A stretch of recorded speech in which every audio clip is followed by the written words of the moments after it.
Hai, what's up everybody? Salam dan bahagia. Perkenalkan, kami dari kelompok 19 dari kelas praktikum H, di mana pada video kali ini kita akan membahas tentang beberapa materi terkait dengan cara-cara penyetingan dan bagaimana proses melakukan kegiatan pemesinan menggunakan mesin bubut. Nah, sebelum masuk lebih jauh ke dalam video, yuk kenalan dulu sama anggota kelompok kami.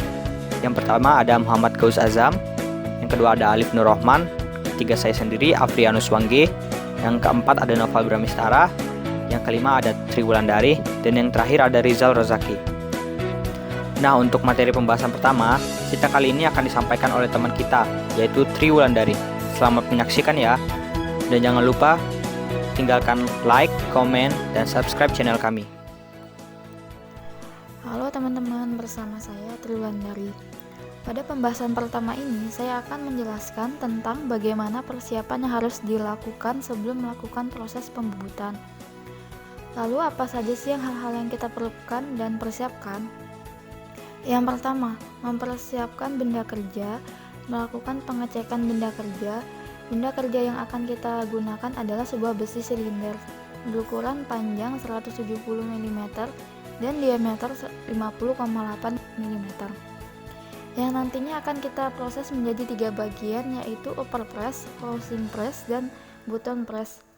Yang kedua, persiapan alat ukur, kunci cek, centerline, dan lainnya. Yang ketiga, melakukan pengecekan terhadap mesin. Yang keempat, mempersiapkan alat pelindung diri seperti masker, kacamata, topi, dan alat pelindung diri lainnya. Hal itu untuk menjaga keselamatan diri kita loh. Yang kelima, jika sudah siap, maka benda kerja yang telah ada kemudian diukur untuk selanjutnya dilakukan proses pada mesin bubut. Assalamualaikum warahmatullahi wabarakatuh. Salam dan bahagia. Ya baik teman-teman, bersama saya Muhammad Gaus Azam, yang mana saya akan menjelaskan tentang materi selanjutnya, yaitu tentang proses penyetingan benda kerja. Pada proses kali ini kita akan memberikan contoh pembubutan untuk membuat produk yang bernama mini extruder, yang mana mini extruder itu ada 3 komponen. Adapun cara-caranya dapat dilakukan sebagai berikut.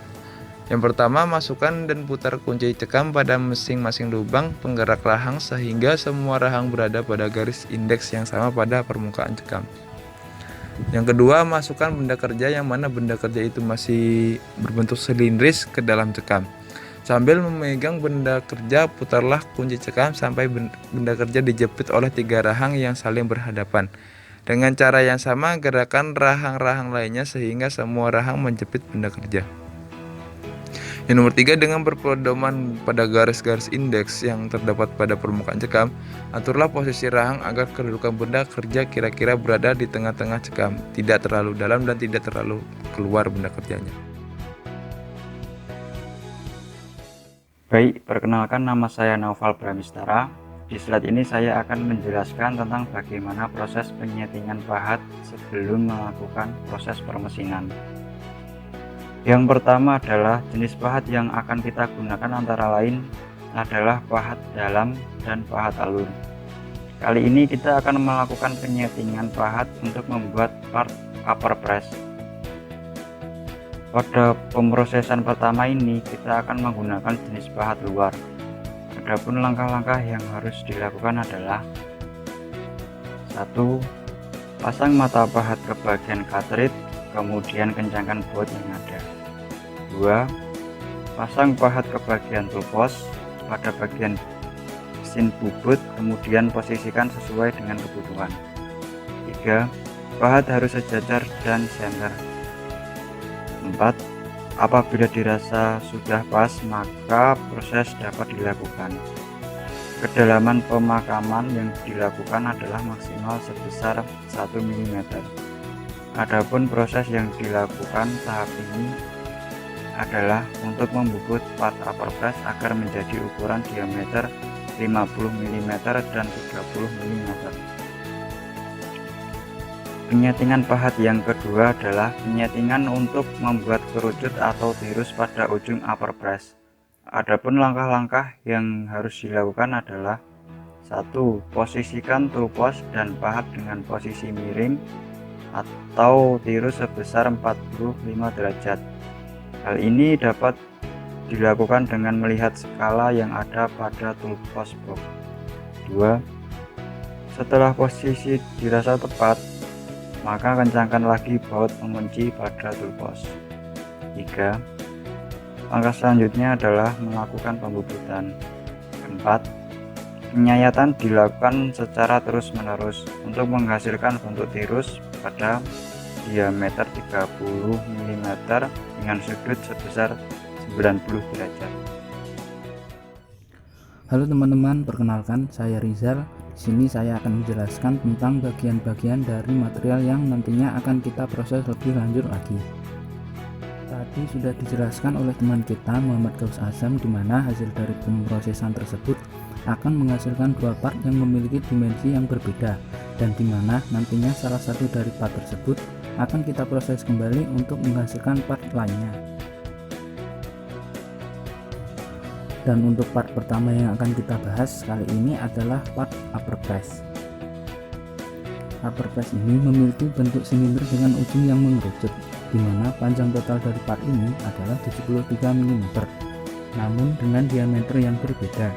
Di antaranya adalah ujung atas part memiliki diameter sebesar 50 mm dan dengan panjang 10 mm.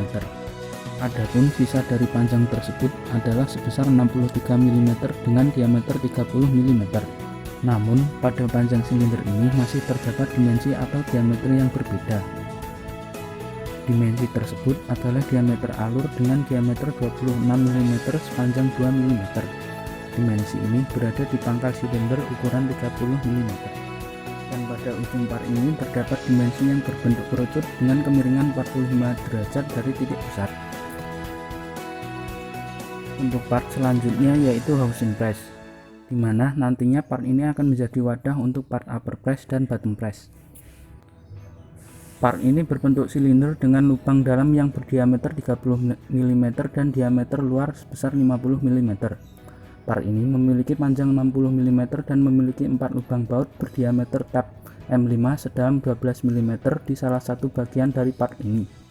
Diameter luar part ini nantinya akan dilakukan pengikiran yang akan menghasilkan bentuk pada gambar yang kita tampilkan. Untuk selanjutnya yaitu part ketiga, yaitu bottom press.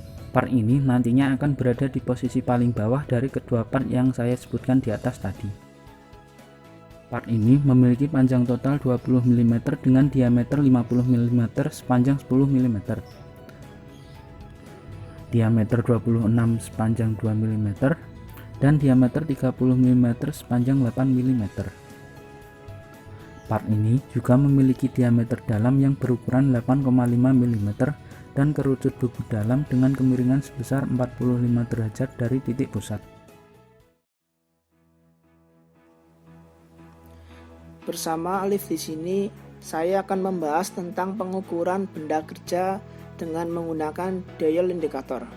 Dial indikator atau yang sering disebut dengan dial gauge ialah alat ukur yang digunakan untuk mengukur dan memeriksa kerataan atau kesejajaran pada permukaan benda dengan skala pengukuran yang sangat kecil. Part yang akan kita ukur pada contoh kali ini adalah part housing press. Adapun cara-caranya sebagai berikut. 1. Pasang part upper press pada chucks. 2. Pasang dial indikator pada housing press base. Pastikan dial indikator sudah terpasang dengan kencang. 3. Dekatkan sensor dial pada permukaan housing press yang akan diukur hingga menyentuh permukaan benda. 4. Gerakan sepanjang permukaan housing press yang diukur. 5. Baca hasil pengukuran atau penyimpangannya. Nah, demikian pembahasan yang dapat kami sampaikan pada kesempatan kali ini. Ada salah dan kurangnya, kami mohon maaf. Di akhir video kami ingin menyampaikan, selalu jaga kebersihan, tetap di rumah, dan selamat menjalankan ibadah puasa bagi yang menjalankan. Jangan lupa juga untuk klik like, komen, share video ini ke teman-teman kalian, dan subscribe channel kami. Terima kasih banyak.